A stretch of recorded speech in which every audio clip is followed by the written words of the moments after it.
Okay, right, welcome. Thank you for coming. This is our 8th session in this 20-session CPD on outdoor learning in the new curriculum for Wales. And we're on session 8 now. As I said, we're looking at language literacy and communication AOLE. So we're going to be focusing in on that one. And the aim of today is to provide you with some practical ideas to teach this AOLE, the language literacy and communication, outside. So I'm going to start by sharing my screen with you. And this PowerPoint will be sent to you pretty much in the next day or two so that you can see everything I've given you. So if you don't write notes or anything, that's fine. You'll also be sent a recording or a link to the recording of the session so that you can look at that at your leisure as well. And there are people who are booked on who can't make it to the live session, so they'll be sent that as well.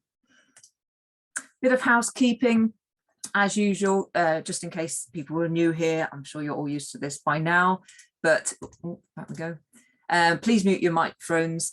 When we do questions, if you want to talk, that's absolutely fine. Instead of putting it in the chat, that's great. If you have any questions or anything, you can please do say. We aren't loads. There's not too many on the call, so if you do want to say something, that's fine. I'm recording the session, as I said, so keep your cameras off if you don't want to be viewed on the recording.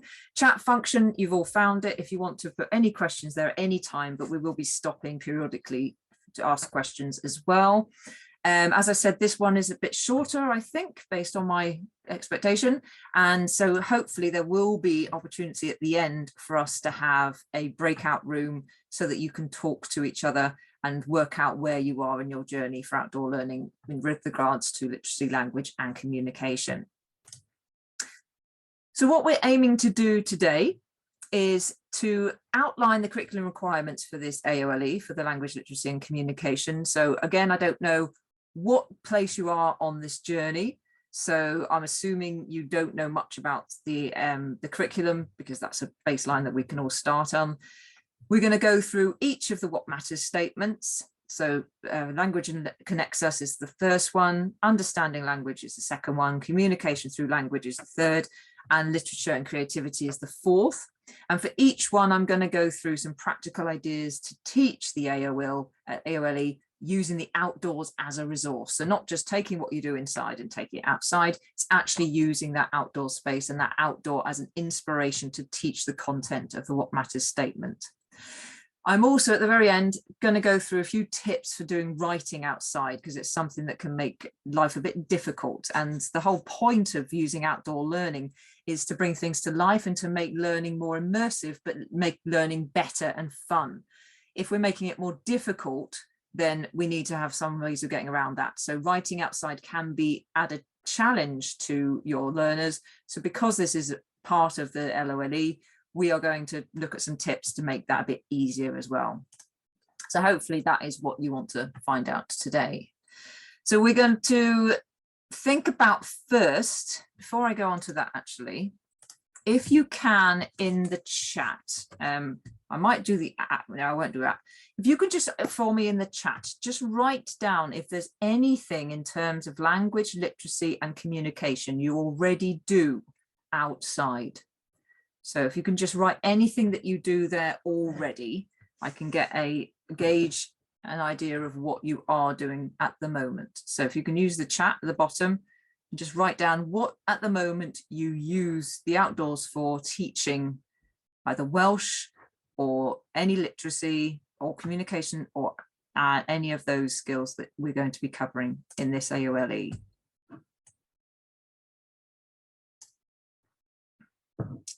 Right, so we've got phonics, fantastic. I'm assuming that's a foundation phase or progression step 1 and maybe 2. Adjectives in Welsh. Excellent.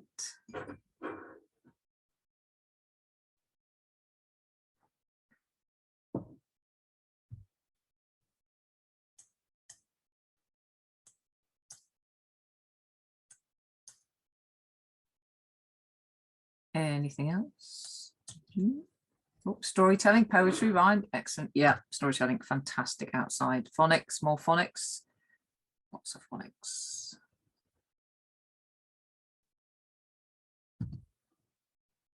Chalk, yeah, Mark, my making and letters and phonics, chalk, yeah. Storytelling, oh, with year 6, right, so yeah, year 6, we're going to focus a bit more on year 6 to try and get a bit more ideas for using the outdoors for expanding on their writing and their vocabulary. So I've got some good ideas for the older age groups, and the phonics you're doing already, which is great. Descriptive writing, brilliant. So much you can do with that, and I'll give you some ideas for the art of naming and things like that, which is a great way of getting some brilliant descriptive writing words. Role play, fab, excellent. Okay, right. Learning Welsh tree, plant, animal, and bird names, expanding vocabulary, fantastic. Yeah, again, we're going to look at that a bit with progression step 3. So if you're doing that with progression step 2 or 1, then hopefully what I'll tell you will help you to move that into progression step 3. Now, if you're not sure what I'm talking about, that's what we're going to look at next. So each of the areas of learning and experience in the new curriculum is divided into what matters statements, and for language literacy and communication there are 4 what matters statements, and of course in all of the what matters statements and all of the AOLEs, they're all divided into these progression steps, these 5 progression steps. So progression step 1 should be achieved by the end of age 5, which is kind of but not necessarily nursing reception. Progression step 2 is by the end of age 8, which is the end of key stage 1, really. Progression step 3, age 11, so that's key stage 2. Progression step 4, age 14, so that's key stage 3. And then progression step 5, age 16, key stage 4, but we're not going anywhere near that. We are going to be focusing today on progression step 1, 2, and 3, and we might go into 4 a bit, but we're looking at those 3 primary age groups, really. So what we're going to be looking at is this content of this curriculum, and a bit like the areas we've been through already, there's actually probably the biggest content out of all of the AOLEs is in this language literacy and communication.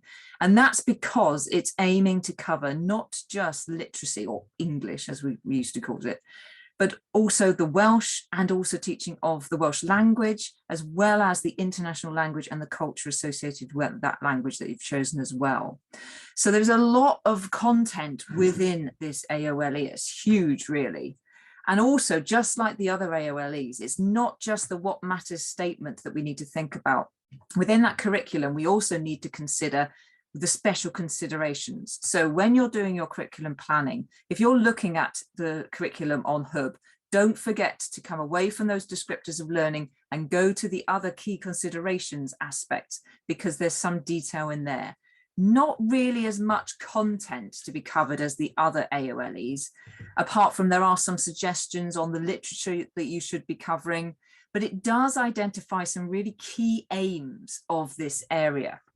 So I've tried to identify the key ones that are relating to outdoor learning within this slide. So what we can use the outdoors for really well is to provide this relevant, engaging, authentic stimuli. So it actually specifies that using the outdoors is useful for purposeful speaking and writing. And it's bringing this learning to life. This classic part of our 4 purposes is making it real. So we can do that very easily for this LOLE using the outdoors.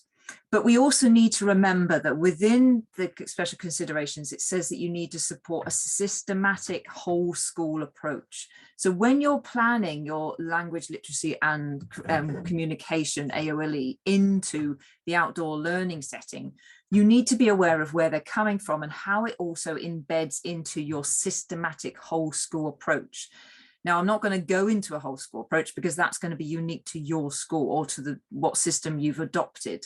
But when you are planning this in the outdoors, you need to be aware of this systematic approach. And if you can embed some outdoor learning into this systematic approach, be it that you do your mark making outside, or if you're using some structure that can be transferred to the outdoors and it makes it better, then that's a really good way of integrating outdoor learning into it. And you know the whole school then will be undertaking it. So if you're a literacy coordinator, that would be fantastic if you brought it as a thread going through the system that you're using throughout the school.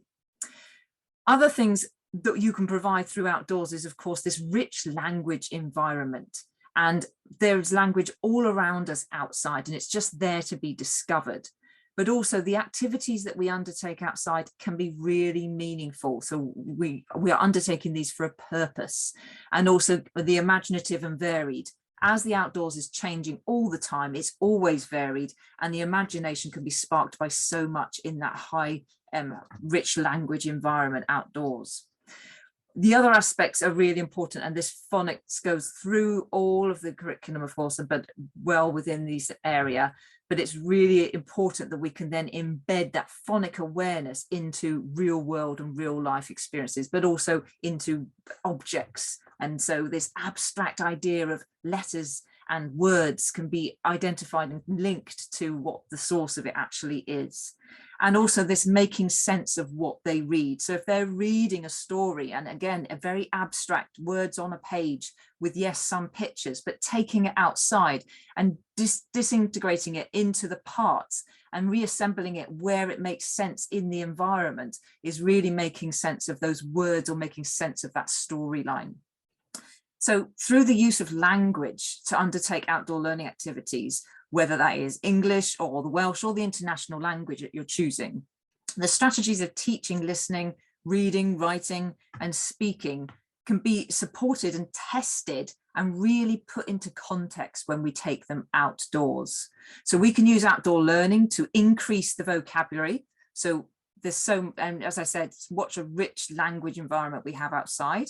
We can also test understanding of strategies for reading. So the phonics that you're doing, the sentence structure you're doing, the syntax, we can test that in a different context. We can also test these speaking and listening skills in an unfamiliar context and in quite a challenging environment as well. And we can provide that inspiration for creativity using the outdoors as inspiration. On top of the what matters statements, and of course, the special considerations, we've also got the literacy numeracy framework as well. So we need to include that as well. But to be honest, this is all pretty much covered in the what matters statements. I found looking at the literacy in the literacy numeracy framework, there isn't anything that stand out that is not actually within the actual what matters statement. So we will be covering this by covering what content of the what matters statements are. So I'm going to go through each what matters statement now and the progression steps for each of them so we can see what we're trying to cover within the outdoor learning. So the first what matters statement is called language connects us. And what this looks at really is the role of language in identifying Welsh identity. So it's connecting the language and the culture and looking for similarities and differences between the different languages that we're actually teaching and learning. And then when you get on to progression step 3, we start to look at the evolution and the etymology of languages and how and why they've evolved, and using this to understand language construction.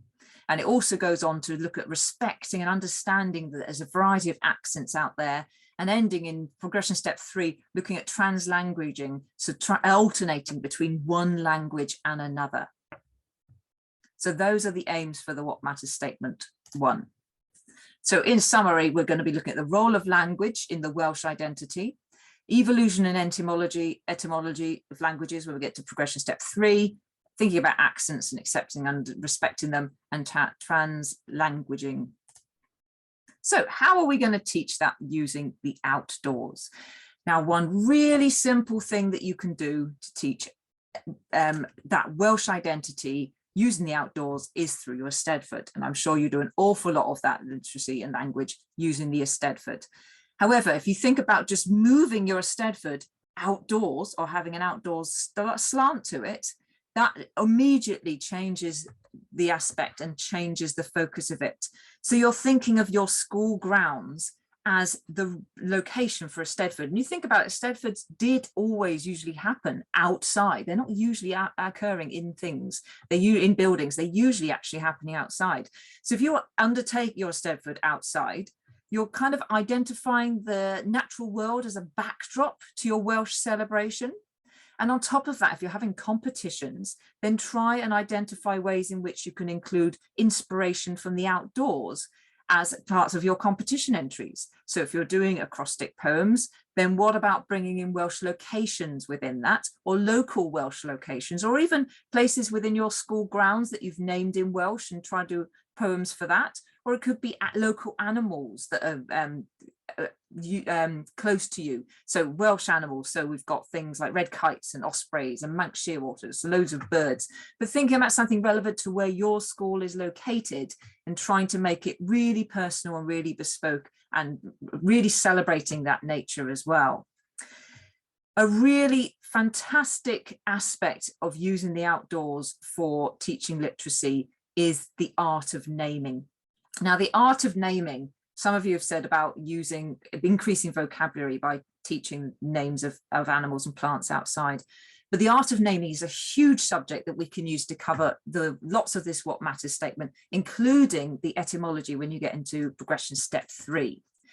So what you can try and do is thinking about common names. Now, there are usually many common names for the same plant and animal, and these vary depending on where they are, and they're created by different people from different areas, and they change the name depending on what suits their culture and what suits their dialect. So it's a really personalized way of looking at language and how language is manipulated and changed for naming the same thing but in different locations. And a way of you bringing that in is to use naming as one way of doing it is around your school grounds. So having a look around your school grounds and try and create a connection with your local area. Now, it could be that you're using your school grounds and you're naming locations within your school grounds, and so that it makes sense. So say you've got a meadow there that has summer flowers in the summer, then that could be called Miser Have. Or you've got a woodland area, so you call that your school name Coed. So linking it in there with the Welsh. But also, if you look further afield, just outside your school grounds, you've got things like road signs and road names that are linking to the history of that area. And again, that's that naming there. So trying to find the etymology of those locations. And that could be in Welsh or in English. So we're covering both of them in this AOLE. You're going to use the world as that inspiration. And when we get on to progression step 4, not progression, so What Matters statement 4, we'll be really looking at the creative element of using the outdoors. But the world can provide you with so much inspiration for writing poetry. And because that is your local Welsh environment, then you are immediately connecting with it, and it's about the culture. So it doesn't have to be the natural world. It could be the people living in your local area or the local village. And that's all about the culture of Wales and that connection there as well. When we're thinking about this art of naming, if you think about it really, if you describe something you know about the world, it's really difficult to do. It doesn't really matter how many times you actually describe something like the stem of a plant or how a flower looks. You really can't make a really good description unless you've observed it. So it's much harder to memorize what something looks like without really looking at it and then turning it into language. So this art of naming really matters when you're trying to observe things in nature. So going out and doing the observation first of all, and then turning that into language, even if it's through art as well. So you draw a picture of what you're observing, and then you look at turning that into words. There's this progression then from just observing or listening and then making those observations in a form in some way, maybe it's an expressive art form, and then turning that into language. You can see the journey taken from observing to naming things. Now, if we look at progression step 3 and look at the etymology of words, then there are some really easy words that you can look at, which are bound to be in your school grounds, that have really simple etymology to try and just start this off. For example, bluebells. You look at a bluebell. Why is it a bluebell? Because it's a bell and it's blue. Buttercups, hart's tongue fern. So identifying these really obvious plants that have been named after what they look like, but then using that as a guide you can then start to think about the rich heritage and evolution of language, showing the origin of some of the other names that we've got. So I've put a really good resource on the Padlet about this, which goes through the different ways in which things are named. And these are common names now we're talking about. So for example, some of them are just descriptive. So we've got some butterflies, the orange tip. That is a butterfly with orange tips to its wings, so it's called an orange tip. Yellow rattle, a flower found on the sand dunes that rattles when the seeds are ripe. So that is one form of actually naming something by just a descriptive term. There's also these wonderful fanciful descriptions. So we've got plants like Love in a Mist or Painted Lady, King Alfred's Cape.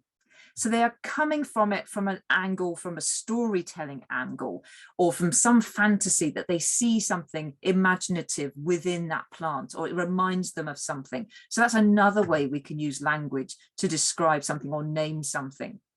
We've also got a lot of comparison, especially in the Victorian times. A lot of these plants were compared to everyday items or parts of the body, and they actually thought that those parts of the body they looked like would actually be cured by that plant, which is absolute rubbish, but it's great for thinking about the writing and the actual etymology of these words. So we've got navelwort, which you find growing on walls. You've got lungwort, lawyer's wig. So all these great words that are coming from how they think these look. So it's a description, but they're turning it into a name for these plants. You also have ones that are very, very obviously describing the habitat in which they live. So Jack by the hedge, that's a plant that lives by a hedge, but a butcher's bird and marshwort. And there's also that's called, what's it called? Wet the bed or something. And again, all these names, again, common names for some of these really obvious plants like dandelions.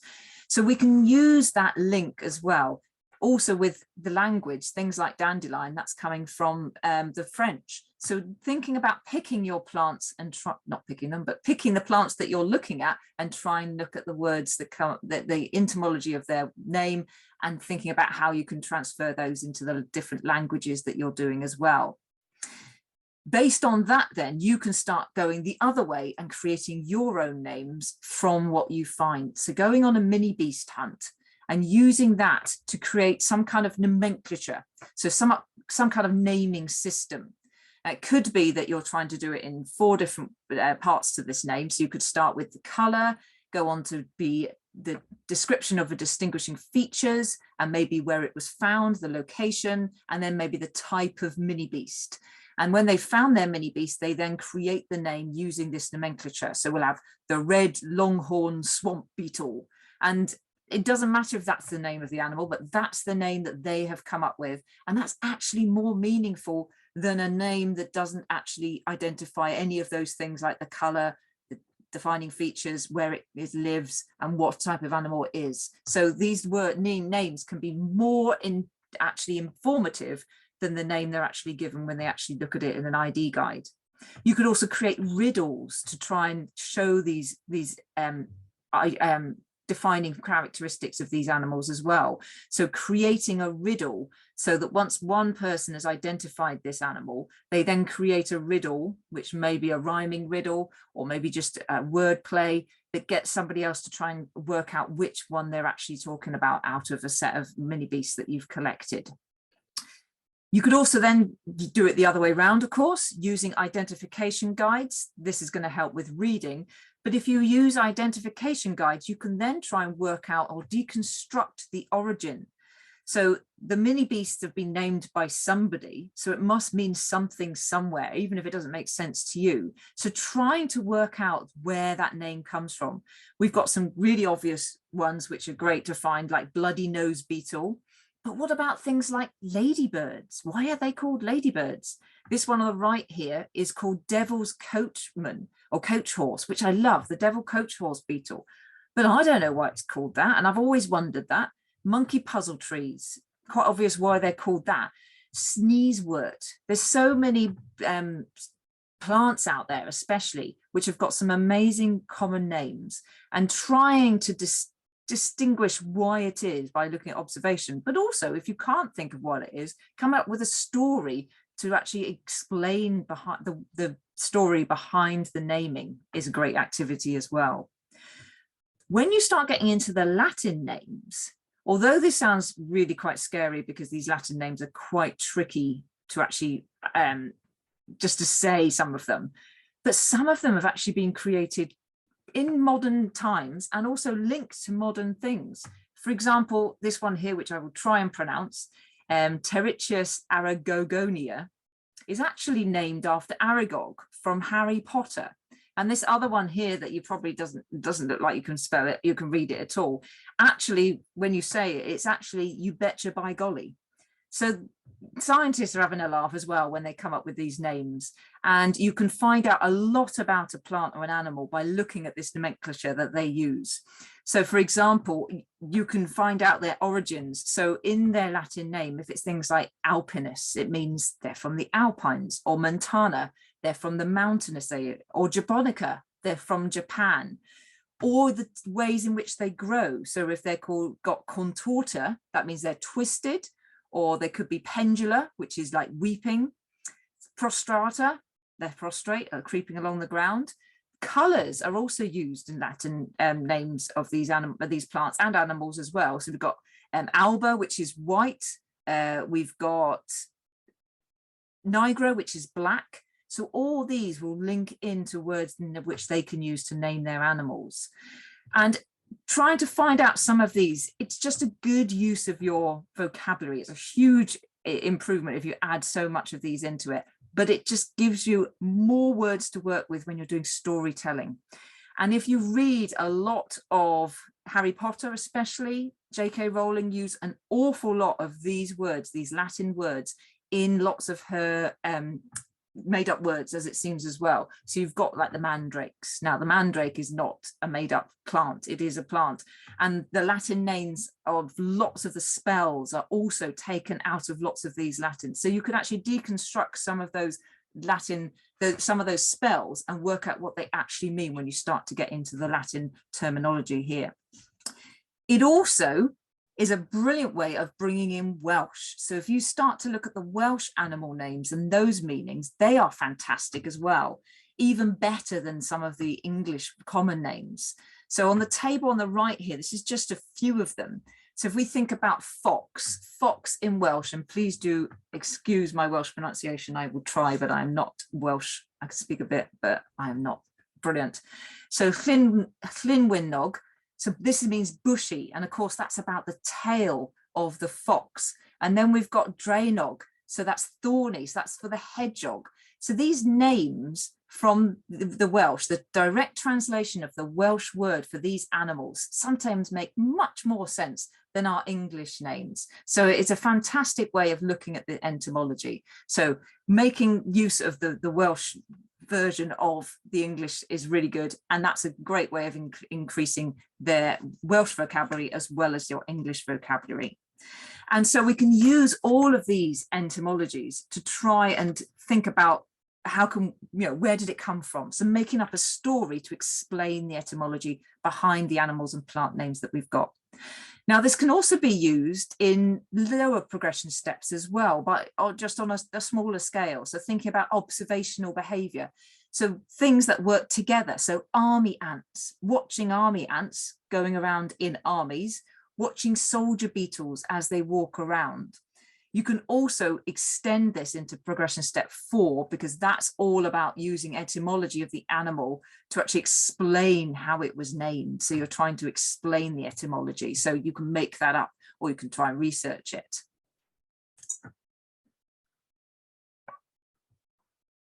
Now, I have to bring in the most amazing book. Now, if you haven't got, let me show mine, this book here in your school, then do get hold of it, because it provides so much inspiration for this and lots of the others What Matters statements. And the great thing about The Lost Worlds by Robert Macfarlane is, well, the fact that the books are enormous helps. It's all based on words that have been lost from young people's vocabulary. So in bringing these words back, it's a fantastic thing that we're doing anyway to expand their vocabulary, but they're all about nature. And so linking it into the natural world is really, really easy. There's also a whole load of resources for using the lost words to teach literacy and expressive arts and lots of other aspects of the curriculum. And it's all under the John Muir website. It's all in the Padlet. So if you click on there, there are so many resources there that tell you how to use this to inspire work. There's even a whole Padlet there on WAGOLs of schools that have uploaded work that the students have done. Usually they are acrostic poems and pictures. So it's almost like a recreation of this Lost Words book, but from the students themselves. And it's a beautiful resource to actually look for.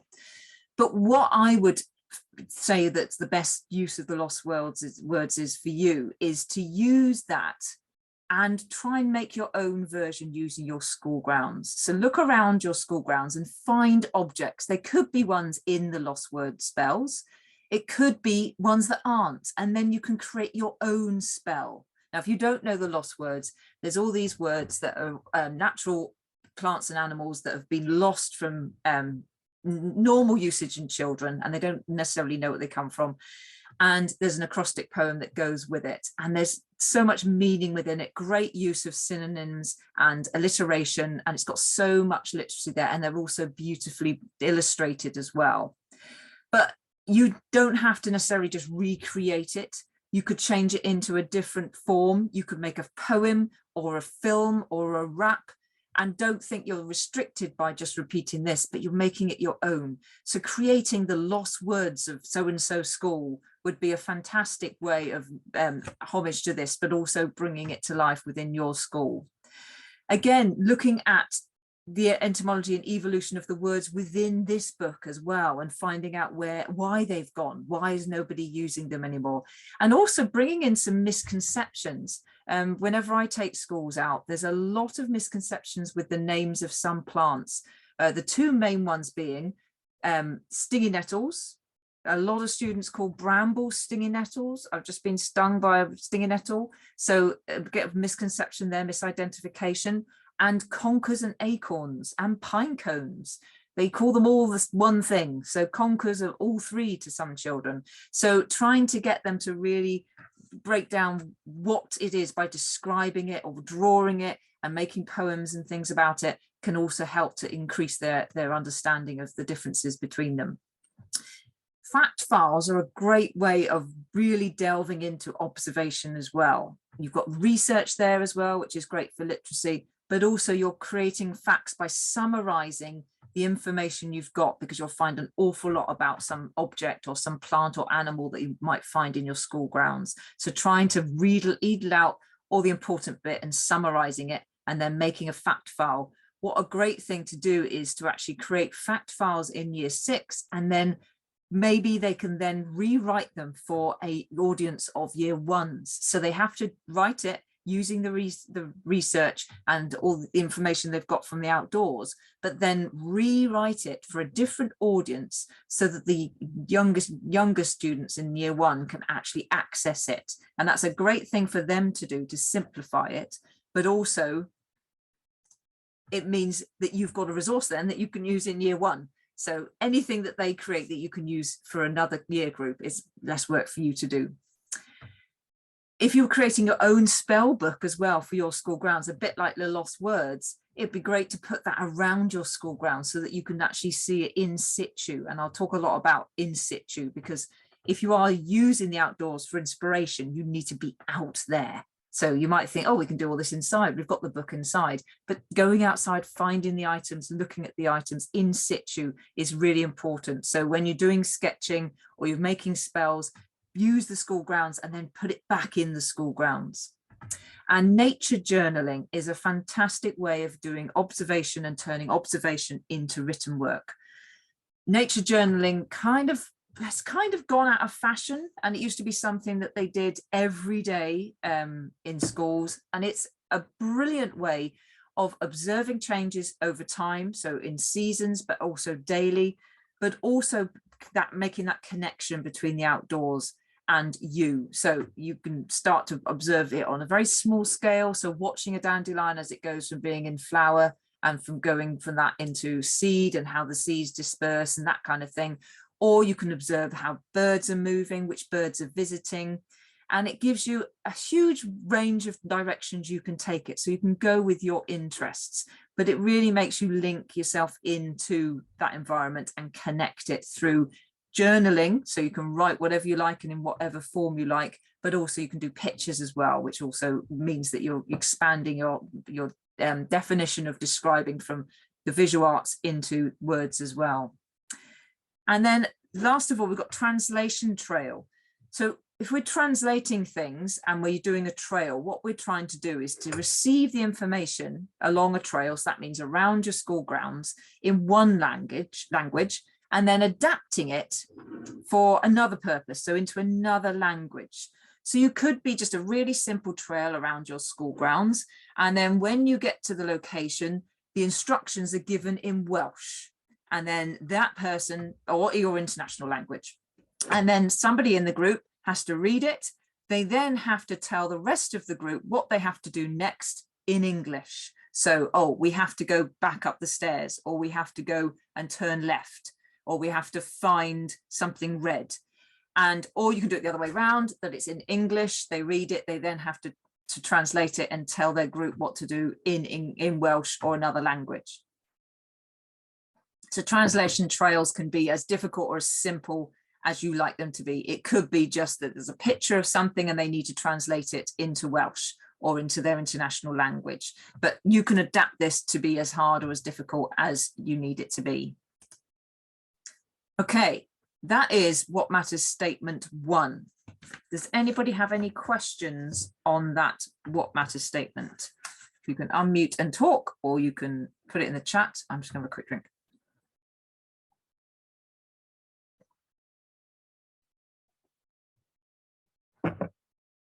Okay, right, moving on then.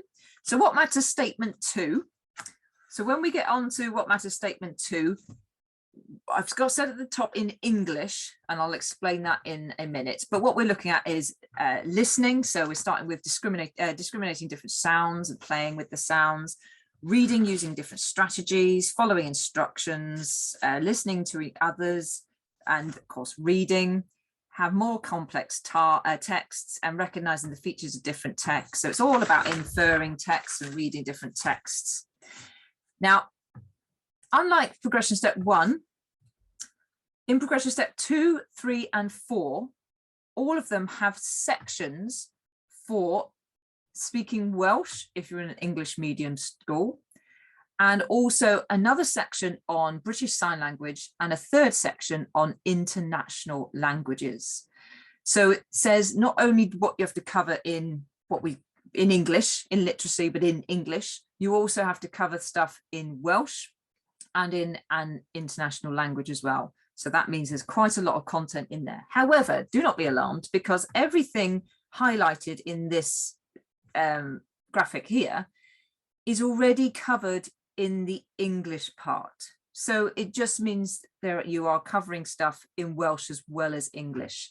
Some of these progression steps have been moved up. So for example, you're not going to be reading necessarily in Welsh in progression step 1, but that will be shifted into progression step 2. There you can see here, read different texts using a range of strategies to make meaning. That's in progression step 2 for Welsh. Then when we go on to international languages, all this highlighted in green is the same progression step statements that are in our first bit on the English bit as well. Again, just moved up a progression step because we're now looking at a different language. So in progression step 2, all we need in Key Stage 2 is looking at, have we heard some international language being used? So it's just hearing it.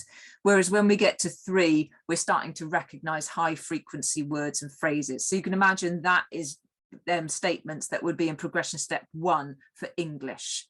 And we're listening and building a bank of words as well, and sentences, and trying to understand some of the grammar and the punctuation and the meaning.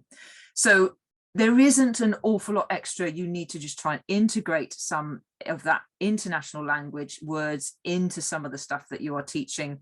And I'm going to try and help you to do a bit of that for the next ones. So what matters statement 2 is about listening, communicating. It's called understanding language. So it's all of those things that we need to do, the phonics, listening to instructions, summarizing text, predicting meaning from text, all that to do with reading strategies and the range of text, and also text analysis. So it's like reading, listening.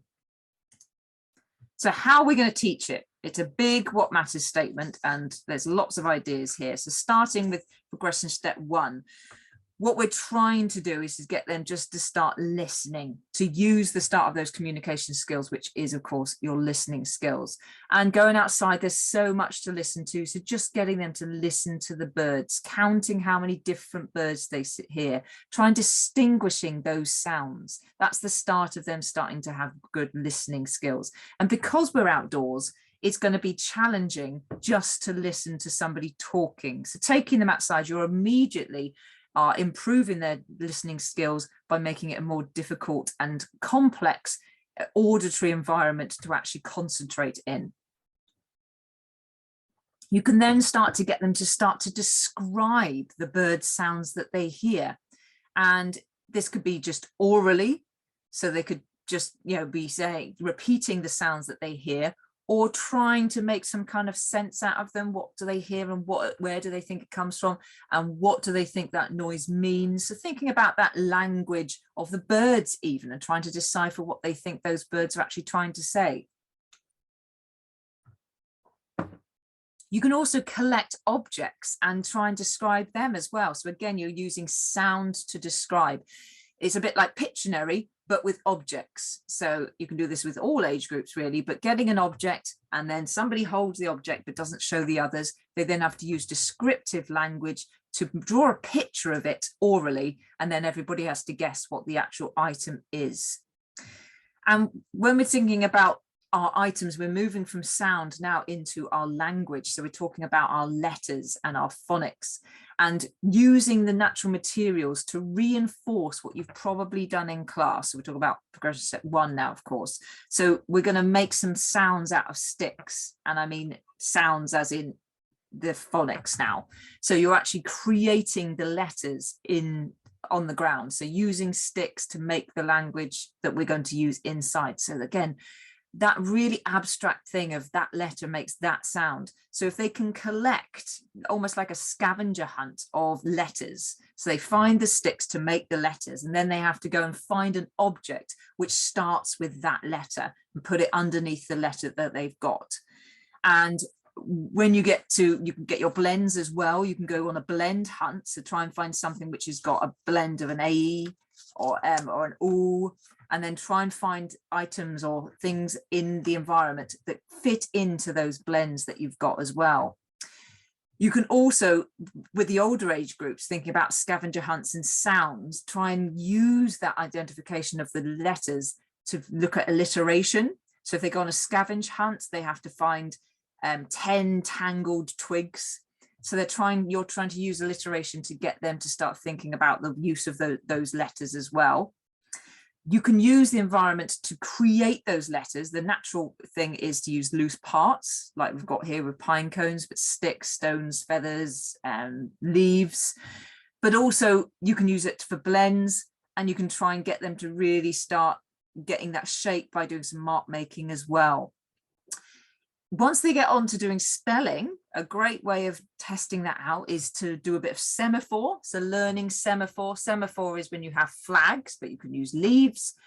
And the alphabet is shown by holding your arms in different directions. And so using that to spell out simple words, it's a great way of getting them to do some spelling without realizing they're doing spelling. I've done this with anything up to year 6s, and you just have very long, complicated sentences for year 6s, and you have single words, 3-letter words for the younger ones, for the year 1s. So it's a great test of understanding. You've got to concentrate on something and write down the letters as they come, but also it's communication as well in a very, very different form. So you're testing those communication skills.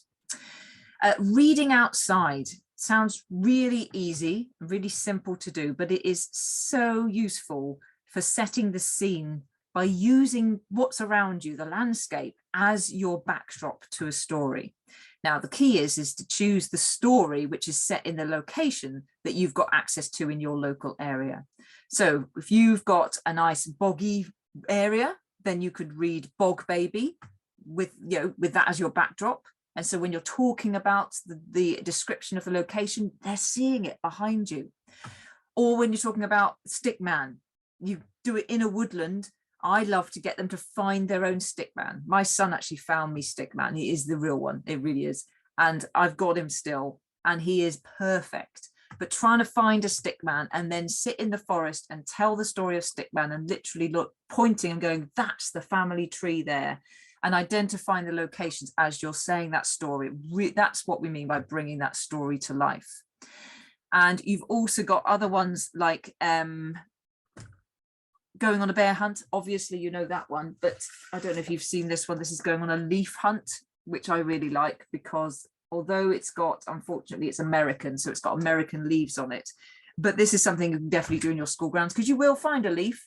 You're very unlikely to find a bear, but you can follow the same system because you've got the system there that you're following, and you can actually be the story. You can do the story. You can actually act out the story as you're doing it as well. Also, for older ones, you've got the Lorax, a brilliant story looking at environmental issues, deforestation, but reading that outside in a woodland is really powerful. The Explorers is another really good book that's lots of year sixes are now using, and that links in really well with some outdoor activities. And I'll talk a bit more about them when we get into the literature part of it for the What Matters Statement 4. And there are also a whole range of ideas for stories on the Padlet. So on the Padlet, I've got a whole column which says books for reading outdoors. And there's a great website where you can literally choose for your topic and it will tell you the books for it. And there's I've put some great ones there that are great for outdoors and linking to outdoor environments. But I've also got one which isn't a book, but it's I bought this years ago and nobody school has ever mentioned it, but it is, I think, the best story for teaching outdoors that I know of. This is the Twizzlecaps Find Fairyland. Now it is a digital download. I've got a CD. I don't even know if they sell it as a CD now, but it's a digital download. You can get it online. Again, the link is in the Padlet. But this story here, every chapter, because they're in chapters, every chapter is based outside in a woodland, but every chapter sets up for you to do an activity outdoors. And it's a brilliant whole curriculum that you can do a topic through this. So like one time they meet owls and the owl falls out of the nests. So you could then build an owl nest or something to rescue the owl. So it links into so many different aspects of the curriculum that you can teach, but it provides a story as a framework for you to follow. And also it goes somewhere. It goes to Fairyland, which is a great place to end up in your story. So really, really good. So if you listen to that and then go outside and use that as the source of your inspiration for your activity, then you're bringing that literacy to life and you're bringing that story to life. Reading trails. Also, you can use this to test their understanding of a story and again, that timeline. So if you go outside, you can then think about your locations and how they link into those stories. So you've got the Gruffalo. So in your school grounds, where in the deep dark wood would the mouse start the story? Where would they see the woodpile house? Where is that in your school grounds? Where is the owl living? Where's the tree with the owl in it? Where's the lake where the snake is? So finding those locations within your school grounds, and then you can either get them to place, if you photocopy the pages of the book and then they find those places, they find those laminated sheets by those locations and then bring them back and then put them into order on a washing line, then you can get that understanding of the actual storyline and the timeline of the book as well. And you can do that for so many things.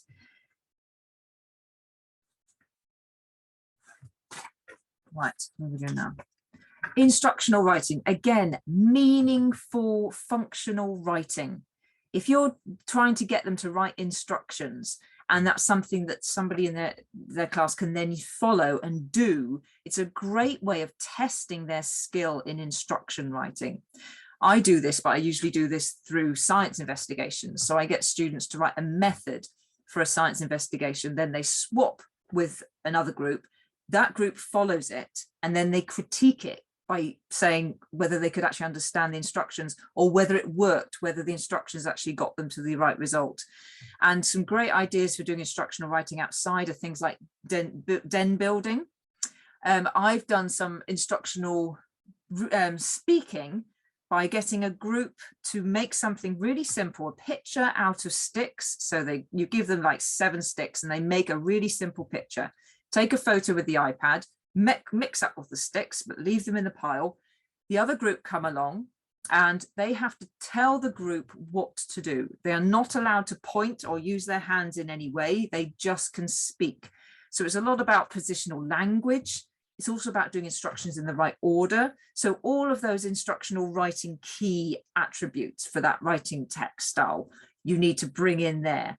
And then once they've done the picture, you then compare that to the picture on the iPad to see whether they actually did the picture right. And if you think about it, it's actually really difficult because you want them to put the stick there. But how can you then say, right, okay, it's put the end of the stick at the bottom of that stick? It really gets you starting thinking about the language that you're using and the way in which you use direction. So there's a lot of language skills there and oracy skills there, which make it a tricky activity to do. You could also get them to undertake, make up their own playground games, and then they have to come up with the instructions and share them with somebody else or another group. So they need to follow them to be able to undertake the game or play the game. And it means that there's a relevance and there's a purpose to the writing that they're doing. Again, for the journaling. Now, nature journaling has got a purpose, and you're trying to maybe see how things change over time. So if you're having a focus for your nature journalings, that you're watching the timeline or the changes in the season, or you're trying to identify what happens at what point in time. Again, it's got a functionality to it. Now, fact files, I said before about having a creation of a fact file, but this is the opposite now. This is being given a fact file about something. So being given a fact file about a tree or something in your school grounds, an animal you've got there, and they have to analyze the text, identify the key points, summarize it, and then create almost a key card.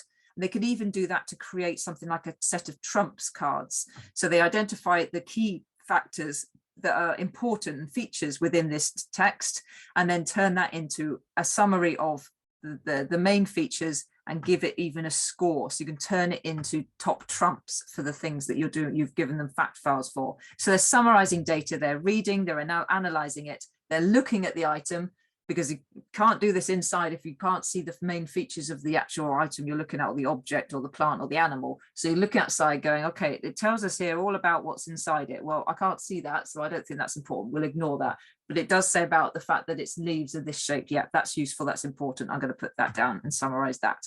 So being observational as well as critical about what's used in the fact file is really a good skill as well. First person accounts, especially if you're taking it from a different point of view, great observational skills required for that being outside. So thinking about them observing an animal, could be a mini beast in a box or just watching a mini beast as it's crawling around the ground. And then they write a first person account of what they saw. Now, a great way of doing this is to take them on a little miniature scale walk. So you imagine they've been shrunk down to the size of an ant. Then you give them a magnifying glass, and then they're crawling through the grass and they're looking at things as they go along, and they're looking at it at the size of a mini beast. Then when they come at the end of that crawl, they can then write what they saw as a first person account, but from that animal's point of view. You can also take it above, say you're talking about a bird, so watching the birds, seeing what they do, and then try and, from a first person account, try and describe what it was like to fly up through those branches and on top of those trees. So first person account, but from an animal's point of view. And another really lovely activity, again, it's almost like a whole topic in one, is letter writing. And a lot of schools I know have done this. they've placed a fairy door inside their classroom, another one on the outside of a tree. And then they've said that this fairy door here connects to the outside door. And there is actually a connection there, and you can leave letters outside the door in your school classroom, and they get delivered to the fairies who are living outside. Then you can send them a letter and they will actually reply as well. And that's a really good way of having a communication. And you can set it up. There's a great resource online that I've put on the Padlet that you can see some examples of letters that you've put there that introduce the whole topic. So some fairies have moved into the area and they need a house. So really, is there any way you could make us a house? So the children make a house, then they write a letter saying, yes, we've made you a house, we've built it here, this is the address, hope you like it. And then the fairies send a letter back saying, oh, fantastic, loved your house. We really enjoyed the roof, or we loved it inside. However, we really want a garden with some play area because we've got children. So do you think you could build us a little play area? And then this communication goes back and forwards, and these fairies obviously get into trouble and have problems. And it could link into obviously lots of creative activities, but also science things. Or we need to get up into the tree. Could you put in some kind of pulley system that we could get up to the top of the tree? So it brings in a lot of cross-curricular, but they're inspired to want to write these letters because they get replies, but also because they are telling them about what they've actually achieved. And you can also do secret messages on leaves as well. You can scrape, if you use, you can actually scrape through leaves with just a sharp stick, and then you can't see it, but you hold it up to the light and you can see it, and you can write it backwards and things like that. So there's lots of things you can do with letter writing. And again, you're writing for a reason. So on the Padlet, there's this whole enchanted forest resource there that you can see some ideas of letters. There's actually some letters that you can actually get replying. And writing letters is also a really good way to start topics. I know a lot of you have topics that start with a letter. But if you read a letter which is from the outdoors, in the outdoors, then you'll bring the context to life as well. Then also we've got interviewing trees. So what would a tree say? So talking about, first person accounts of different points of view. If you were to ask that tree some questions, especially if you've got a really old tree, what was it like when you were born? What did you see? What's happened to you over the years? I'd love to speak to a tree and interview them, but also that brings in the skill of actually coming up with some questions and what questions you want to ask, but they also have to answer it as well because the tree's not going to talk. So they need to come up with some imaginative answers as well.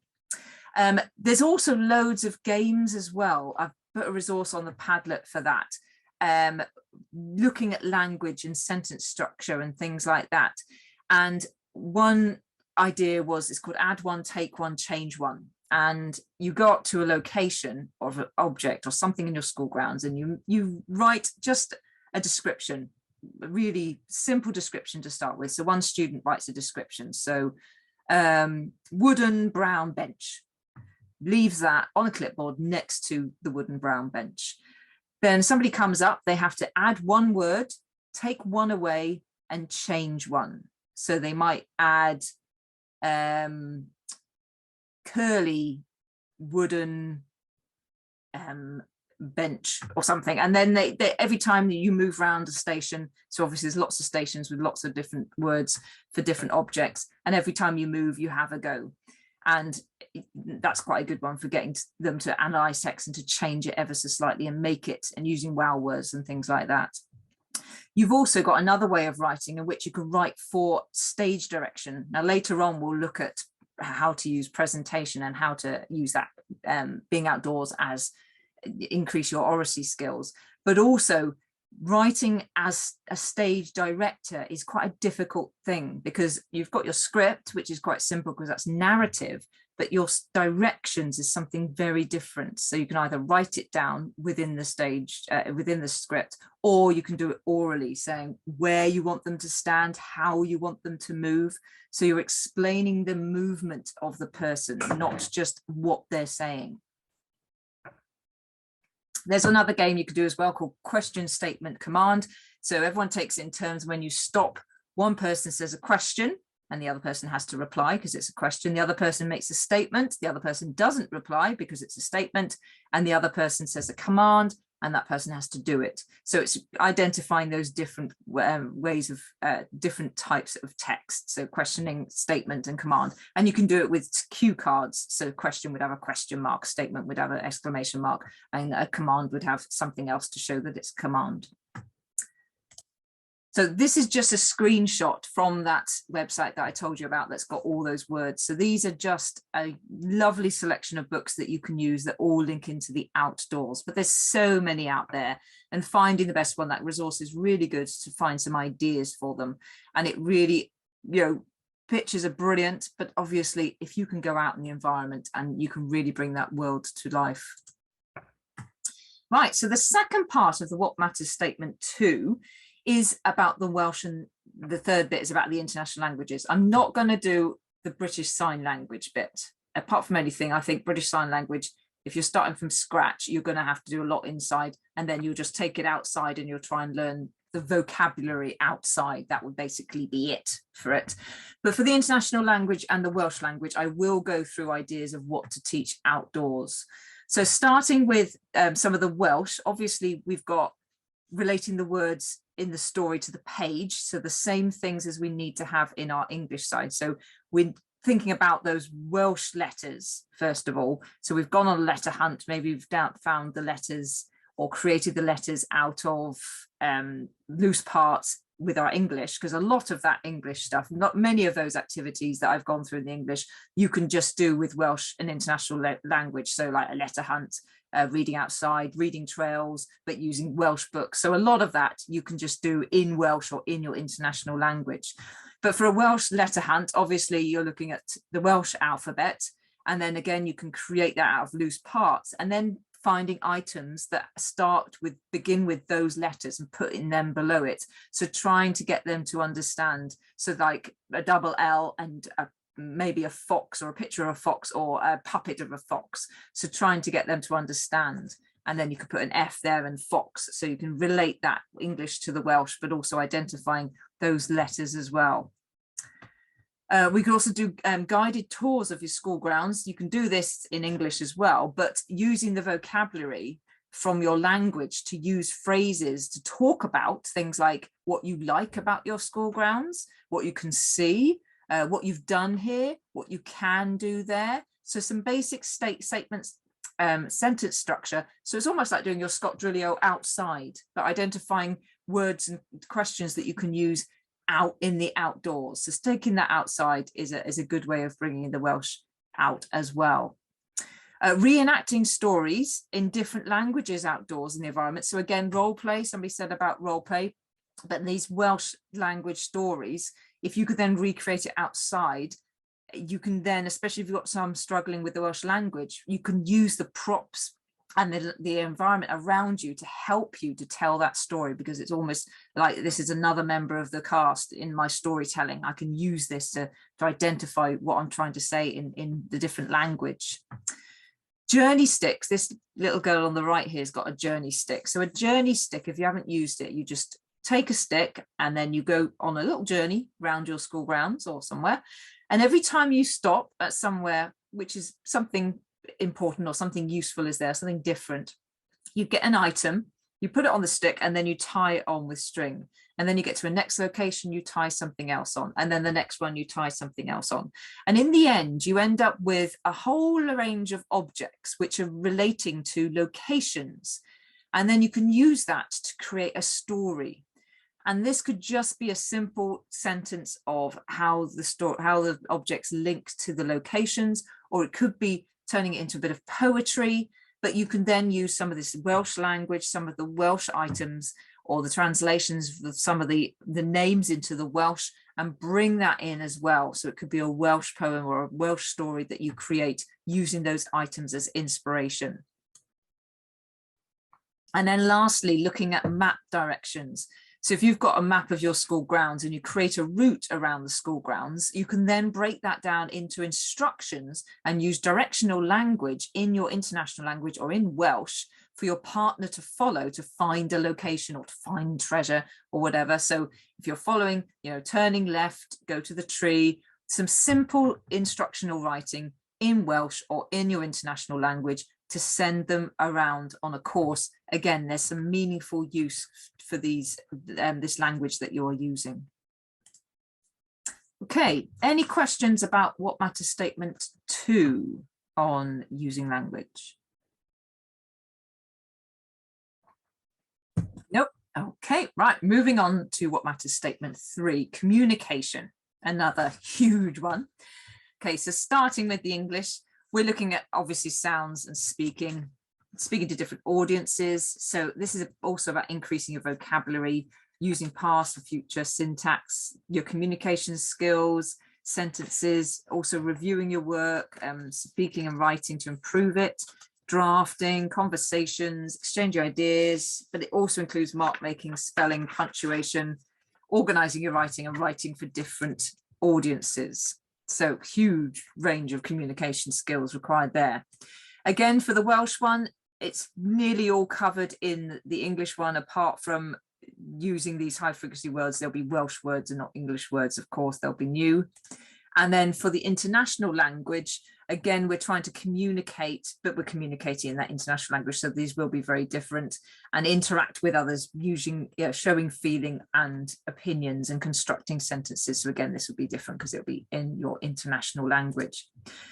So in summary, we're looking at speaking to different audiences, increasing your vocabulary, all the communication skills, sentences, conversation, mark making, spelling, punctuation, organizing, writing, and writing for different audiences. So it's huge, this one, really. And basically everything you do will cover something in expressing ourselves, because it's very hard to do any activity without speaking, communicating, drafting, or mark making in any way.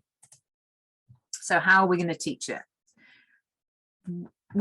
For progression step 1, mark making outdoors. You've already said, some of you, that you do that. Very good opportunities for mark making, mud, chalk on the yard, but also if you've got rotting wood, you can use that. You can also use natural materials. If you've got leaf litter, you can mark within that as well.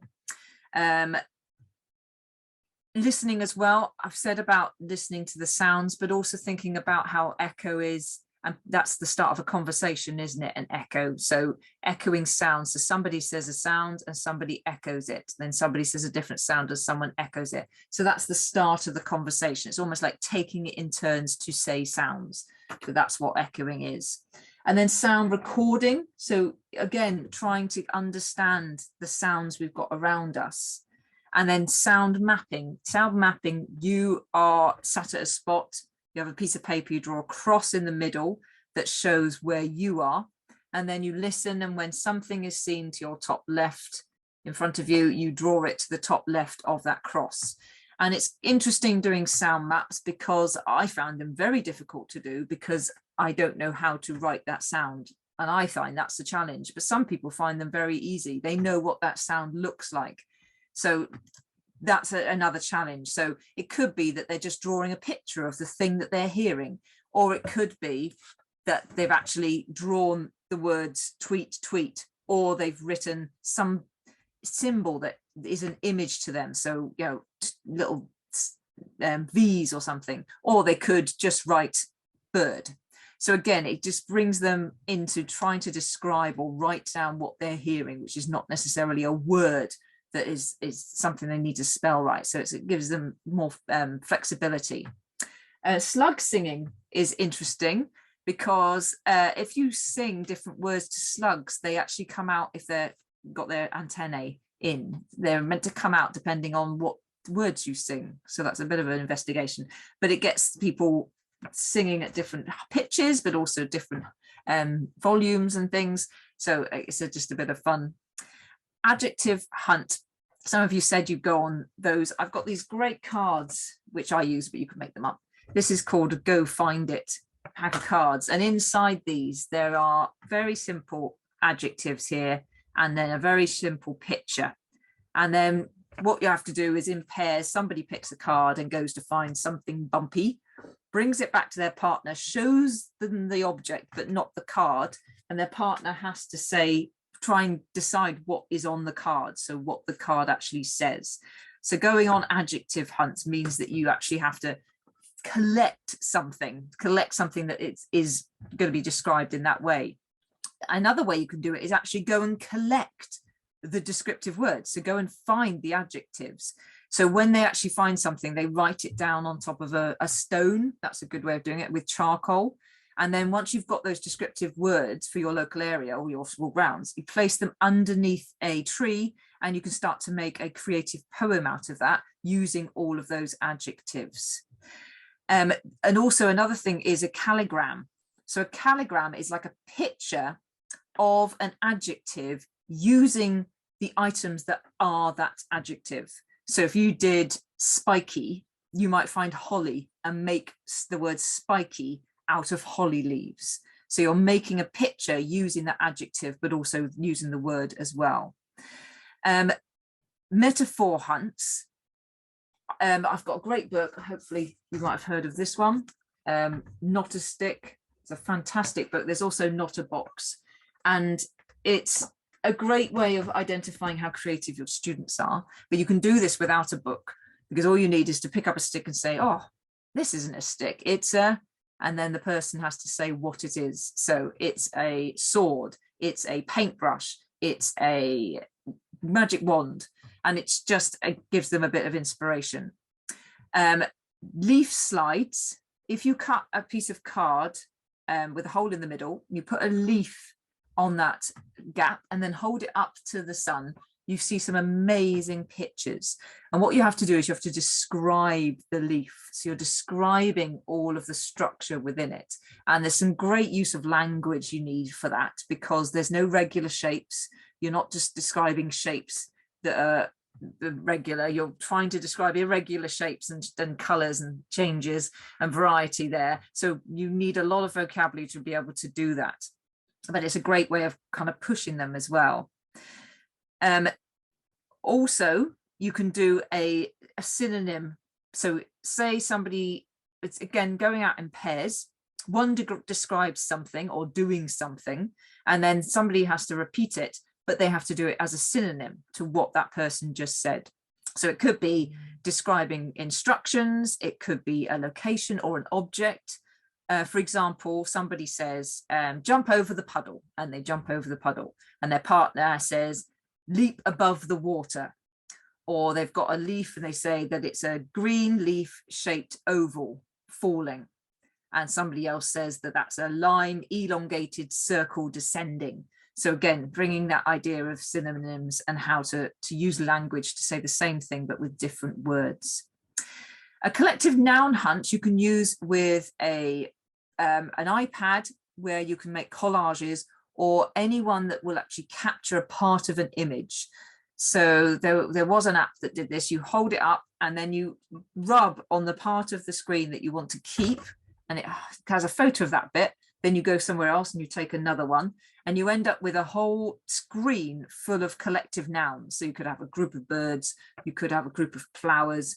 And then once they've got all those collective nouns there, they can then try and name the collective nouns. And of course, some collective nouns in wildlife are absolutely beautiful. You know, we've got charms of goldfinches, we've got murders of crows, some brilliant terminology in collective nouns. So even if they use the pit collage to find them, and then they go and explore what those nouns are for those groups of those animals and plants, it's a fantastic opportunity to find out some of those collective nouns.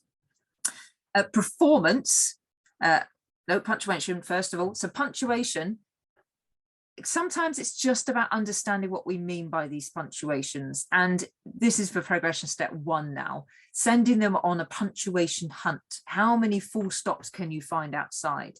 Now we're talking about nails in a fence, rivets on something, the circle on a wheel. These are all full stops. And then you can try and look for some exclamation marks, and you can find exclamation marks in nature as well. Sometimes it might be a slash in a tree with a branch. And so it's just identifying those punctuations in different contexts. Performance, providing opportunities for performance outside really improves oracy. but also provides you with a focus for doing some writing. As I said before, you've got the direction you need to write, but obviously you've got the creativity, you've got to write the storyline directions, thinking about where these people are moving from. And there's a lot of communication skills involved in that rehearsal aspect as well. But when you're performing, you also need to project. You need to make sure everyone can hear you. So it's something that if you just wait until they're doing their Christmas performance, then it's a bit of a shame if they're not doing it in small sections. It's a smaller audiences before that to improve their confidence, but also to allow them to project in a difficult environment, which the outdoors is, especially if the wind is blowing, to actually increase their skills in that area. A lovely activity I like to do for this micro landscapes is to get all my students to sit down in front of something, and a sliced stone, if you've got nice rocks in your school grounds, or even just a knobbly branch or a knobbly log is really good. They close their eyes and then I describe the view that they see. And so what I'll be doing is describing the view as if they were tiny microscopic animals. So if you're looking at a rock, they'll be like, there's a huge chasm beneath you, which is dark as night at the bottom, with a huge wave of water around the outside. And then you've got this green sludge slithering down all the way to the bottom, and this feathery green thing floating above your head. And you go through all this elaborate descriptive narrative of describing this landscape. And then you say, open your eyes. And they're all like, well, where? And you point at what you were describing, and it's on a micro scale. And if they then use that as a story location, so they could even look at making small figures or using small world toys to create a story within that landscape and then write it up, then you can see how they've actually used that landscape as a part of that narrative as well. I've also, I don't know where I mentioned this, no, I haven't. If you build things outdoors, I've had groups making pirate ships. There's a slide at the very beginning. They made a pirate ship on the ground because they were doing pirates. They had a whole good play there. This was foundation phase year 1, 2. They were doing, I didn't do anything. I just watched them and then just watched them create everything. They had a sail, they had a walk of the plank, they had everything. They were playing on it for a good 20 minutes, half an hour. They went in and then they did a narrative of a story based in a pirate ship. And the teacher said that what they were coming up with was amazing. The imagination there was incredible. And they could do that because they'd been in that pirate ship and they'd been on that journey.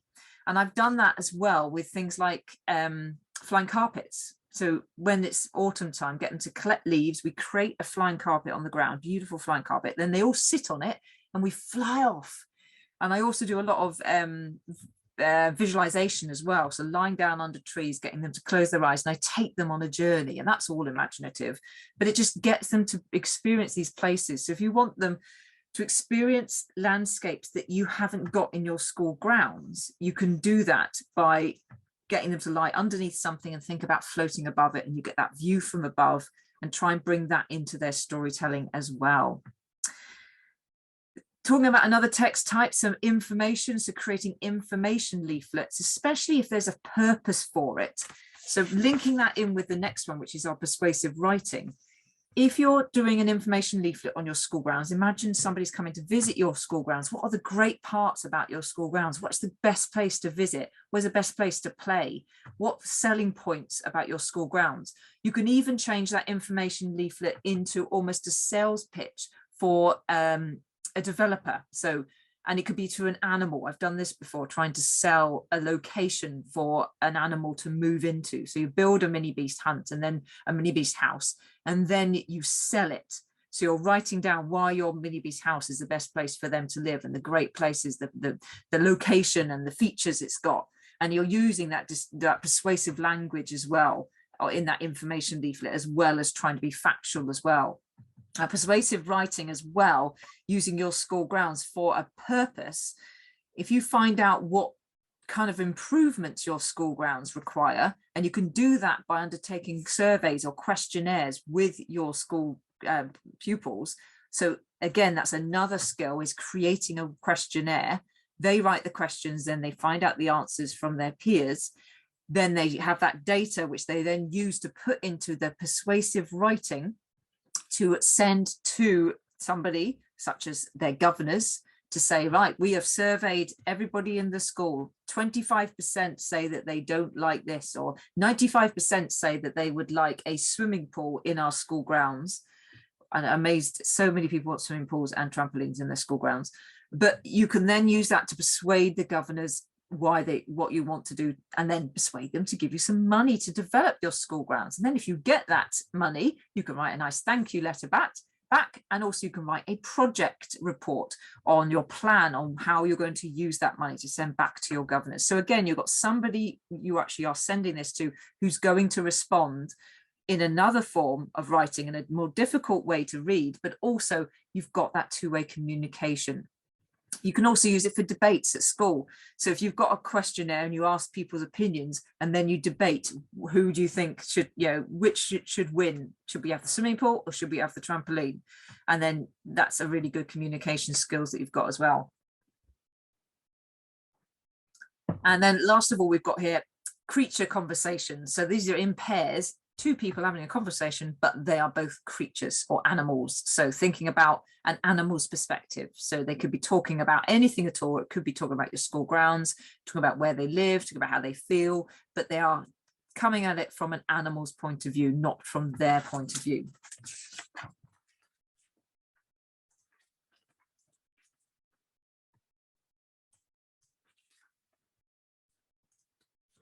Okay, right. Next, we're looking at the Welsh and international languages.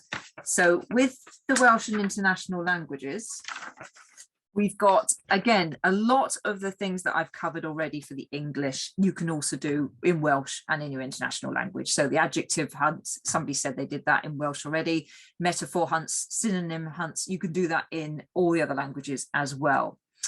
But also, this, especially with the synonyms, if you're increasing vocabulary in different languages, it's really good if you're using your maps. So you're annotating your maps with different aspects. So labeling your locations in Welsh so that it means something, but also you're trying to increase that vocabulary to come up with some really good names for locations in your school grounds. So it's descriptive, but it's also Welsh and it's also yours. You can also use it to write poems as well, of course, and annotate pictures. So anything that you can find as inspiration to find a synonym and then to increase that vocabulary and then use that for a purpose. Films are great. So taking a camera or a camera on your iPad around your school grounds and then coming back and then doing a voiceover for the film. It could be that you're doing it in prose, so in poem, or in narrative, or it could be that you are doing alliteration or you're selling it, anything at all, but you're using that language to make that film, which is probably quite boring, much more engaging and interesting. And also you can use that as your selling point, maybe as part of your persuasive writing as well. Fact files, again, I know I keep coming back to this, but great way of doing that in your Welsh or international language as well, for locations, for animals, for plants. And again, if you use the words from the lost words or items that you've collected in the school grounds to correct it, and you could do it in English and then summarize it in Welsh or your international language. So concentrating on increasing vocabulary and on the sentence structure and on spelling, but again, trying to reduce how much you know of the English they use and your key terms in Welsh or in your international language. And those objects or those locations that you've identified that you've written a fact file on, you could also use that for 20 questions. And that's a great way of introducing, again, some slot drillio. So some Welsh words. So you've got your object or you've got your location, and then somebody asks you things like ble wyt ti'n byw, and have you got legs, and what have you got? So some of those key questionings that they're using in Welsh anyway. And by the end of the 20 questions, they should have identified what the item is or what the location is.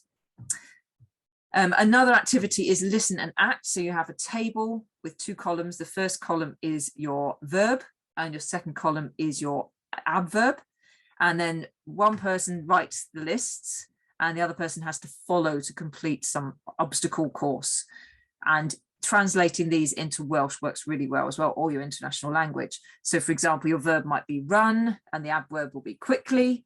A verb could be cruel, adverb could be happily, and then you put those into Welsh, and then they have to follow the instructions and either get to a location or complete the course. And then lastly, we've got an emotions hunt. So using items that you found in your school grounds to describe your feelings. Obviously, you can do this in English, but you can also send them out with feelings. So can you find something that's hapus or trist or crack? And they go and find an object that relates to that feeling for them. And it's very independent, and it's all up to what they, it's all about how they feel. There's no right or wrong, but it's that understanding of that terminology as well. Okay. Any questions about what matters statement 3?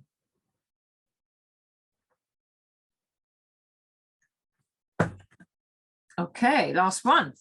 Oh, very well. Right, so what matters statement 4 is the literature and creativity one. And if we look at the Welsh, how are you doing that? Nearly all of it is covered in the English one, apart from experience a range of literature in Welsh. Of course, that's not covered in English. And the international languages, again, it's just experiencing literature from other cultures. And then we've got these join in familiar songs and rhymes and stories and poems. So that is occurring in progression step 1 for the English, and then progression step 3 for the international language. So a lot of these ones from progression step 3 in the international language are in English for progression step 1, which makes sense, doesn't it? So how do we teach that outdoors? What we're looking at is songs, poetry, commenting on literature, retelling stories, using different writing styles, responding to the literature, and using vocabulary creatively, creating literature using your imagination, storytelling, different types of literature, and showing empathy for characters. So really easy to do outdoors, I find. I think this is the easiest what matters statement to actually use in the outdoors. Poetry, first of all. Depending on your age group, you can go on poetry walks with puppets, so taking them with you and using them as your audience, but also using them as inspiration, especially if you've got animal puppets. So the foxes by the rock, and some really simple poems starting. There's some really good observational poems that you can do. So when you're walking outside, you ask children to observe what is happening. So you can do a happening poem. And each child gives an illustration, such as gulls soaring, pigeons fighting, clouds racing, wind gusting, a feather floating, and together you make a class poem from that. You can get number poems. So each child collects an object or a number of objects. And when each child has an object, they lay it down and then they put it in a certain stanza. So you're going to give them criteria to put it in. So we have a number, followed by an adjective, then an alliteration, followed by an object or a noun. So you can have one spiky long leaf. And again, using that formula. Another one is see what I found. So this structure is started by having a pot of adjectives. So you give them an adjective. You can even use the go find it cards. Children pick an object, an adjective, and from the pot, and then they find an object that matches that describing word. And then from that, they make the poem. So the first line is see what I found. Second line, they name the object. Third, an adjective or a descriptive phrase. The fourth, tell where they found it, location. And the fifth, they make a comment or a question about it. So an example would be, see what I found, lichen, slowly growing, creeping over the bark of the trees. Would it still be there when the tree dies? So again, you've given them that formula for writing that. Silent poems are fantastic, especially for sit spots. If your students are regularly going outdoors and you're giving them something to write on every time they go, and they just start to observe and start listening and start writing down some observational words or just anything that inspires them, that can provide them with a really good foundation for silent poems. So then they just cut out those words and place them underneath the tree in any kind of order, or even round a tree. And it's almost like you're giving that poem to the tree. And it's a nice way of them not having to actually necessarily say their poem, but they're still creating that poem. And Haperzone, if you've done that, you take a bit of material, put plants on top, things like ferns work really well, so do stinging nettles, another material over the top of that, whack it with a stick, and you get an imprint of the plant on the material. And then you can describe that on the cloth. So you can write the words to describe it around the leaves. So again, using shapes to make these poems. I've seen ones in circles as well, circle poems. So it could be just 3 words, but in a circle, it turns into a poem. You do it on tires as well, and they literally run down the road. So just descriptive words around an item or around a shape. You can also have movement poems. So if you're looking at animals and you're observing them, and then you're seeing how it moves, and collecting the words from how it moves, and then join these together as a poem, and then think, right, how am I going to share this? You know, is it just words that I need to share, or do I act it out? Do I sing it? Do I rap it? So they've got to try and think about a creative way of sharing what they've seen. So they move from the movement of the animal into the words that they've got, and then back into maybe the movement of themselves as well. Moving away from poetry now, looking at spells. Obviously, spells are a fantastic opportunity for things like alliteration, onomatopoeias, and metaphors. And if you can refer to things like Harry Potter, and also the Lost Words spells as well, then there's so many ways in which they can bring spells from literature into the world, and then they can create their own spells. And it goes nicely with making potions as well, which goes really well with writing instructional writing as well. So they bring in lots of different text types there. Using the outdoors for inspiring storytelling. So many things are inspirational outdoors. It's just a case of opening your eyes. So finding an object, and that object is the object of the story. So it could be something big like spring or flowers, but it could also be just stone. So that's the lead character in your story. What happens to that stone? Where does it go? And again, you can bring in all sorts of science, but also you can bring in lots of imagination as well, and talk about volcanoes and everything. Also using the outdoors for inspiring you to tell stories. What I love is to get all the students to go and find an object, place it in front of me, and then I have to make a story linking all of the objects together. And it's fab because they're all listening and they all want to know what happens, because they want to know when their bit of the story comes in. And if you miss out one of their objects, then goodness knows it's not good. But it's a great way of challenging you to be inventive as well. But if you can do that with the older groups as a story class, then they take it in turns to say a bit, making sure that those cues on the floor of those objects are there to provide them with a prompt. You can also use the landscape as scenery for a story as well. So again, if you're describing the landscape to your class, then they can start to use that as their backdrop. And I've said it about using it as a miniature world, but if they're starting to think of that as a potential backdrop as well, you can do that by using small world figures. And making films is great for that. I've done that with making like Star Wars films, or even using Lego figures, thinking about the Lego figures that fit in with the environment you've got. Obviously the scale is completely different, but you can put the Lego figures there, you can do stop motion capture, and you can make up the story, or they can make up the story, and they can also start to say the narrative on top as well. So they can either write it in to the film. So if you do it on iMovies, you do stop motion capture, and then you write the storyline underneath, or you can do a voiceover as well. So they're doing bringing the words to life as well from the action that they've created from the miniature world. Also, the outdoors also provides us with opportunities to really describe characters in a much more authentic way. Obviously, role playing, you are being that character, but we can make observations. We can move like animals. We can use observations from animals. But also, if you think, as we move from place to place, our thoughts, our feelings, our actions, everything we do changes. And that's the same for our characters as well in our stories. So this helps us understand that this happens to them. So we need to think about them in a story, and their descriptions of them more authentic. So if you walk like that animal or walk like that person, you go from A to B, you can describe that. And one of the best uses of outdoors to try and really get them to use great visualization and great description is using the weather. So if you're going outside and you want them to write a story about the Arctic and it's freezing cold outside, and you go outside just for a short length of time, but enough time to get cold enough to feel it.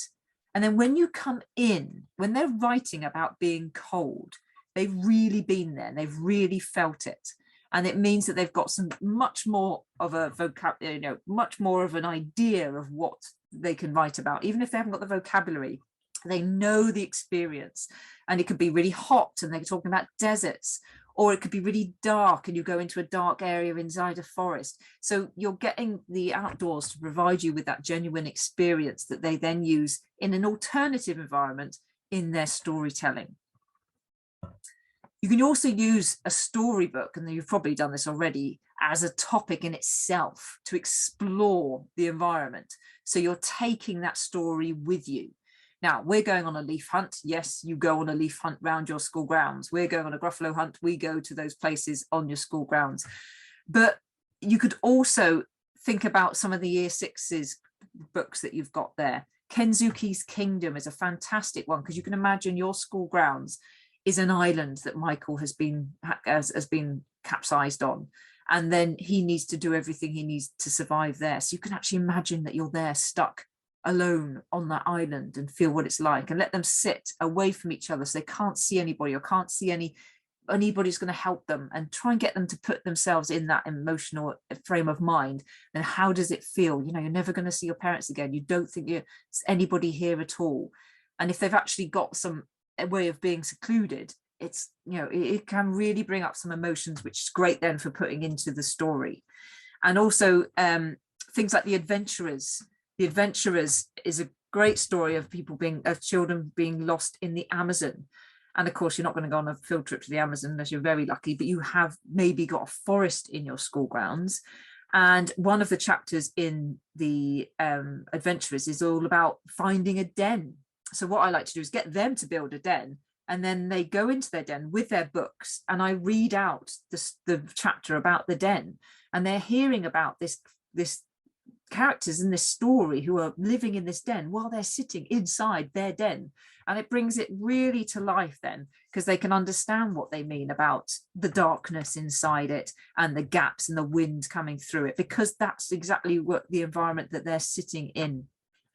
And that brings us on to the senses, and being outdoors and being stimulated in all of your senses provides you with a stimulus for so much story writing and poetry. I've said about coming out in the different weathers so that you can feel that, but also locating yourself and trying to picture yourself in a character's location. Like if you are doing Kenzuki's Kingdom and you've got a pond, you can even imagine you're sitting beside the sea and you're looking out onto the sea, looking for your boat, for your parents to come and rescue you.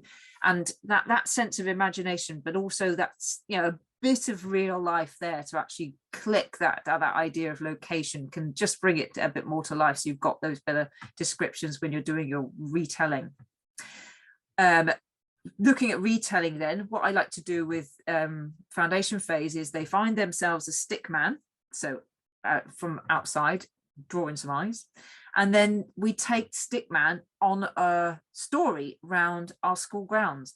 Now, if you think about the Stickman story, some of the things he does may not be relevant to your school grounds. You probably don't have swans nesting or a beach or a river. So you retell it using your school grounds. So this is your Stickman going around your grounds, doing the things that would happen to your Stickman. So for example, Stickman in your school grounds is probably going to be used to build a den. And then he might be then used to write on the mud. So all of the things you use sticks for, that's what happens to Stickman in your story. You don't have a chimney. So how does he get home? Which is Stickman's tree? So you're retelling the story, and you could even create outdoor storyboards. So I like to make a square like this one on the bottom right here, square out of sticks, and then create all the chapters in the story in a storyboard outside. And I either take photos of that and then laminate them, and then you've got your own version of that story. So this is our version of the Stickman story. That's from our school. And then you've got your own book, which is your school book version of that story that you do. And then you can read that in school, and it will be even more meaningful because it's your school grounds that you're actually talking about. So you can visit those places. And of course, you can use those putting up on washing lines to try and identify the timeline of it as well. Also, talking about story stones, there's a box here on the right, but you can make your own. If you're not looking at objects to make stories out of, or if they're struggling to think about it, story stones are great to give them inspiration. And if you've got whole classes that can create stories, then fantastic use of imagination, but also it's quite challenging because you don't have control over the story. You have to work from where the last person stopped, and using that story stone as prompt to give them something to talk about is better sometimes than just say, right, your turn, now what happens? If you've got something in their hand that gives them a picture, they'll know, right, that's the title of my story, or that's the part of mine, I need to focus on that. And then journey sticks, I've said about that before, but again, if you can use that into storytelling and then writing once you've recorded it, that's another way of prompting them to have that storyboard or story timeline. You can also do character lines as well. So on the yard, you can think about what kind of character you've got and what's happening to them in the story, and you're almost mapping out these characters. Last thing on this is crime scene. Now, I mentioned this when we did about numeracy, but it's great for literacy as well. So if you set up a crime scene, could be that you've got a flat piece of grass, a broken stick, tiny bit of blood, a few feathers, and you just don't say anything. And it's like, there you go, what happened? And they have to come up with a story, and then they can discuss what happened. They can try and deduce what's happening. And then you can write it up into a newspaper article or into a story, and trying to get them to visualize what happened when all there is just the clues there. So that's a great bit of deductive thinking as well as imaginative. Right, last bit then. So on the Welsh and the international languages, and again, many of the activities I've outlined in the English part, you can use for Welsh and international languages. So the spells, the poetry writing, descriptive languages, landscapes, using books to explore the environment, all of that crosses over into the Welsh and international languages as well. With Welsh poetry, there's some great Welsh poetry out there. So there's one about Welsh landscapes by R.S. Thomas.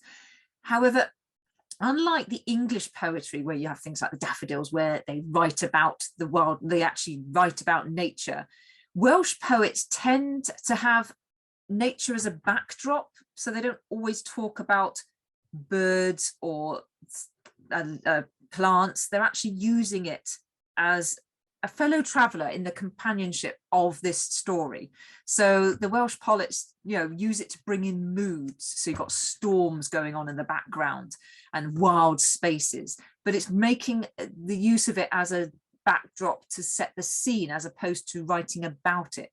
So that's quite a difficult technique, but trying to do a landscape poem, so a poem about Welsh landscape, or using that Welsh landscape in your poetry to set the mood of the poem, as opposed to writing a poem about daffodils, which is hardly Welsh. It's just, something you're writing a poetry about.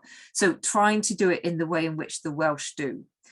Eco poetry is a fantastic a way of being almost thinking broader than just the nice natural world that you're looking at. You're talking about the problems you've got there.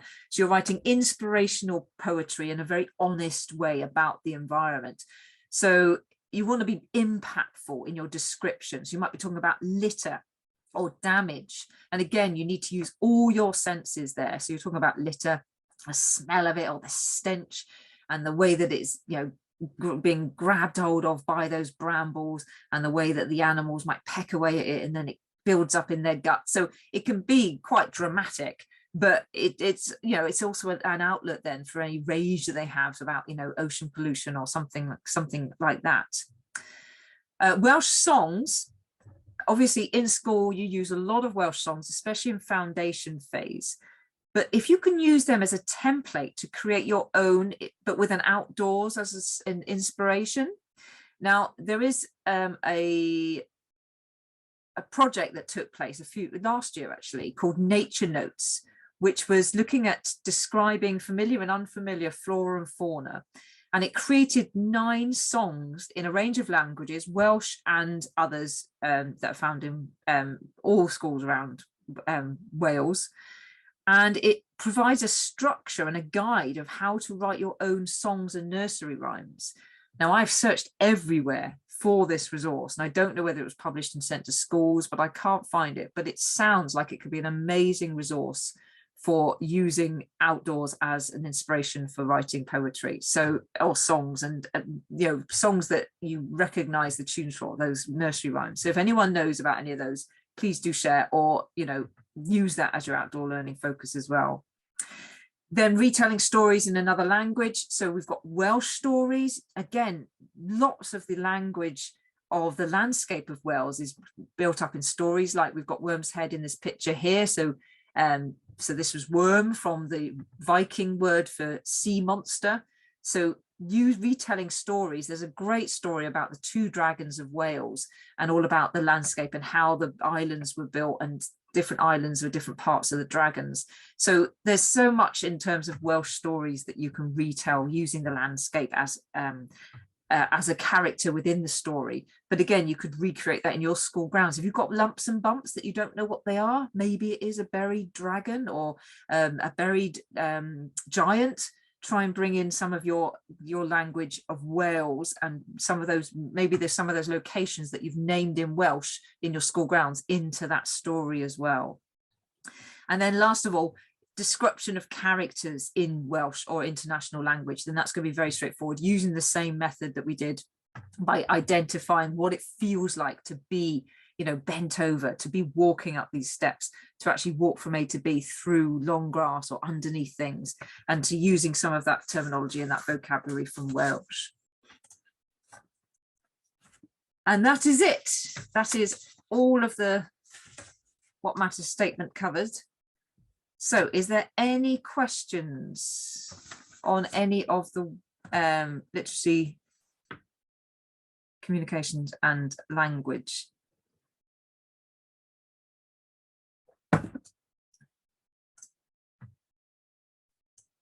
Thank you. Lost Wales is also available in Welsh. Fantastic. Thank you, Nicola. So yeah, if you can get hold of that, if you haven't got it in your school, please get hold of it. You can buy it really cheap now anyway as well.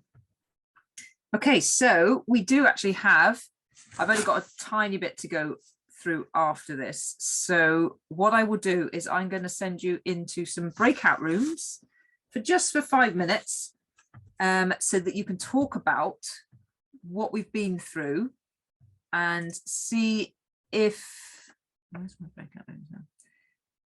See if you would come up with some ideas as to what you want to cover now that you've heard some ideas of what might be here. But also, if you've got any things that you do already in school that you'd like to share. So some, sorry, I'm just going to move somebody. So if you're doing some really good literacy outside already, then if you could share those ideas, that would be really helpful, I think, to other people. So I've got 4 rooms, so you'll have 2 people or 3 people in your room. So if you can, when I put you in your rooms, if you can just click on yes, and then you'll just have 5 minutes, and we'll come back and I'll just go through the last few bits. Okay. Oh. So just a bit of resources. So I've created outdoor learning resources for all the AOLEs. So these are the literacy and communication and language ones. These are aimed at Key Stage 2. So these are for Key Stage 2, really. So people were saying about Year 6s, these are for independent learning within Key Stage 2, but you can use them for lower school. So for Key Stage 1, a foundation phase, with help from teachers. I'm also setting up a subscription service with lots of supportive information. There's also the Padlet that I've talked about. Please do look at that. Here's the Padlet. You will have, look at this, and it's got loads of resources. And if you look at the end here, this is all the language literacy ones. These are all websites. They're open to all, and all the words from the lost words. This is also all the books and the fiction. So please do look at that, because it's got lots of information there. And then lastly, I'm just gonna think about outdoor writing tips. If you're taking your students outside, paper and pencils work better than pens, even in the rain. And my best tip for you is to use matte laminates. So matte laminates you can write on in the rain. Card is better than paper. Clipboards are great. But anything that's plastic is good to write on as well. Whiteboards, CDs. And if you can use iPads with things that you can write on as well, that helps if it's not writing and not raining. But really importantly, if your children write anything outside, read it outside, because it's much more meaningful. And then lastly, just a bit of homework if you want to do it.